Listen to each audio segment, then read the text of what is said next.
Cerita berlanjut setelah Si Hao membantai dua dewa surgawi. Dia pergi ke alam dingin menuju danau hitam yang disebut air ilahi Yin Agung. Begitu Si Hao melihat danau tersebut, dia melihat bekas pertarungan sengit telah terjadi di sini. Dia juga segera mengingat adegan main kuda-kudaan dengan Qingyi dan Yao Chan.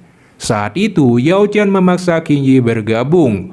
Untuk menggagalkan usaha Yao Chan, Qingyi menggunakan tubuh Si Hao, sehingga akhirnya terjadi hal itu.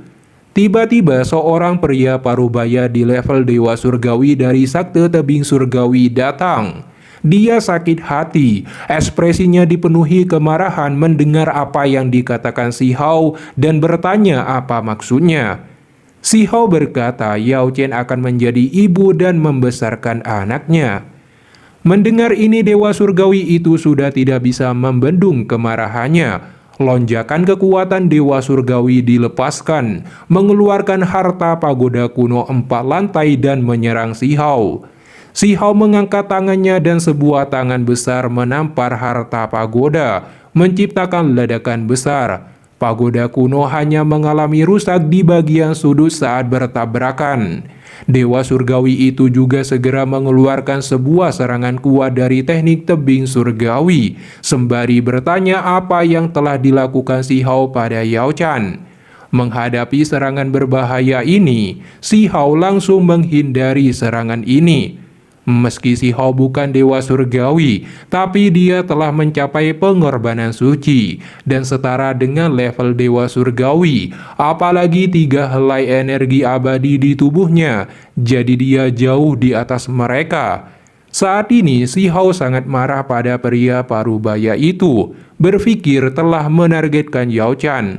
Jadi Si Hao segera mengeluarkan kekuatan penuhnya dan melepaskan teknik berharga Kaisar Petir saat dia melesat menyerang.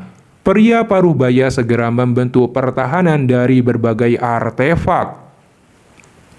Namun semuanya hancur seketika saat bertabrakan. Pria parubaya terpukul mundur, memuntahkan darah dan tubuhnya terhayung-hayung. Merasa kaget dan menunjukkan ekspresi rumit saat dia dikalahkan Si Hao. Namun Si Hao tidak berhenti sampai di situ. Dia segera melesat dan memukuli pria parubaya. Matanya juga kena tonjok sampai lebam. Tapi ini bukan masalah, karena tubuhnya sudah dipasang sebuah pelindung, kecuali matanya. Oleh karena itu, pria parubaya dengan marah bertanya, "Bicaralah apa yang sebenarnya kamu lakukan pada Yao Chen dan Qingyi. Bajingan tua, kamu pikir kamu siapa? Sudah berapa kali kamu bertanya? Aku kakeknya Yao Chen." Si Hao langsung terdiam dan mengungkapkan ekspresi kosong. Kakinya ditarik ke belakang dan tinjunya juga diturunkan. Si Hao berpikir telah menganiaya calon kakeknya sendiri. Setelah merenung sejenak, Si Hao bertanya, "Kamu bekerja sama dengan Istana Abadi dan Dunia Bawah untuk melenyapkanku?" Paman Yao Chen berkata tidak ikut-ikutan, hanya kebetulan lewat dan bertemu dengannya. Si Hao akhirnya mengatakan dengan jelas telah melakukan kuda-kudaan dengan Yao Chan. Paman Yao Chen langsung murka mendengar cucunya sendiri telah disentuh oleh Si Hao yang dikenal sebagai gadis suci. Keduanya akhirnya memulai pertarungan lagi sembari berdebat. Si Hao berteriak, "Aku yang dirugikan di sini, oke? Ini adalah penghinaan yang harus aku tanggung sepanjang hidupku. Aku dipenjara oleh yang lain hingga hal itu terjadi." Selang beberapa pertukaran, Paman Yao Chen hanya menerima pukulan sampai bonyok mukanya.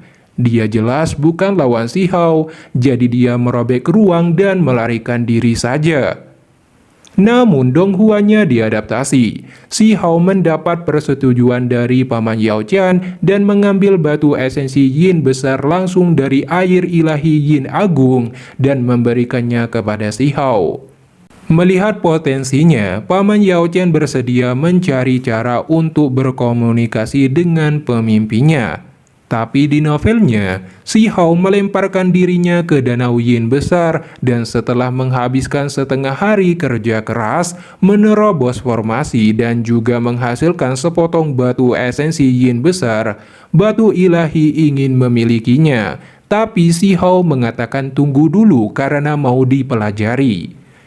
Setelah ini, Si Hao mulai pemburuan dan pembantaian Dewa Surgawi. Orang yang pertama dikejar Si Hao adalah Dewa Surgawi dari klan dunia bawah. Lalu keduanya memulai pertarungan sengit. Meski Dewa Surgawi itu mengeluarkan seluruh kekuatannya, sayangnya dia bukan tandingan Si Hao dan berakhir dibelah dua dengan pedang abadi. Kepalanya juga dipotong. Setelah itu, kepala Dewa Surgawi dari klan dunia bawah dilempar ke dunia luar untuk memperingati dan memprovokasi para pemimpin klan kuno. Jika mereka mengirimkan dua surgawi, Si Hao akan membunuh keduanya dan menunggu tindakan mereka semua. Melihat kepala muridnya, Master klan dunia bawah yang duduk di singgasananya sangat murka pada Si Hao. Si Hao juga mengejek mereka karena menjadi anak kecil yang tidak berani masuk. Mendengar ejekan ini, para pemimpin sakte kuno marah dan bekerja sama untuk membentuk portal ke alam kuno abadi. Lalu seekor serangga beracun dari klan dunia bawah dengan inisiatif sendiri pergi untuk membunuh Si Hao. Si Hao yang melihat serangga ini langsung meremehkannya dan mengajaknya berkelahi. Serangga beracun marah diremehkan. Dengan bantuan pemimpin klan dunia bawah, tubuh spiritualnya memasuki alam kuno abadi. Kemudian menyerang Si Hao dengan semburan racun yang ekstrim. Sayangnya itu mudah diatasi dengan teknik Dewa Willow. Setelah itu Si Hao melesat dan menghajarnya dan mengeluarkan tangan yang besar dan menghancurkan tubuh spiritual serangga beracun. Meski demikian, Si Hao juga terkena dampak racun tadi, tapi bukan masalah karena segera dihilangkan dengan metode Dewa Willow. Sementara itu, Master dunia bawah dan pemimpin klan kuno lainnya terdiam melihat adegan ini. Di sepanjang jalan, Si Hao melakukan pemburuan dan pembantaian Dewa Surgawi dari berbagai sakte kuno, seperti sakte Gua Awan Api dan Taman Bunga Matahari Iblis, membuat para pemimpin 3000 provinsi tercengang dan juga marah. Namun tiba-tiba sebuah tangan besar membawa kekuatan tirani menekan tubuh Si Hao.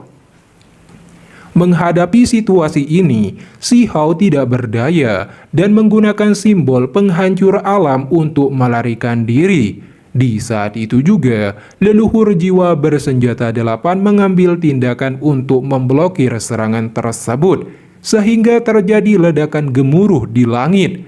Kemudian Si Hao kembali memulai pembantaian terhadap Dewa Surgawi di sepanjang jalan. Di sisi lain, Qing Yi sedang merenung memikirkan Si Hao. Di tebing es, Yao Chan dan kakeknya sedang membicarakan soal anak Si Hao. Kakek Yao Chan juga memuji kekuatan Si Hao saat ini, yang memiliki potensi tak terbatas di masa depan.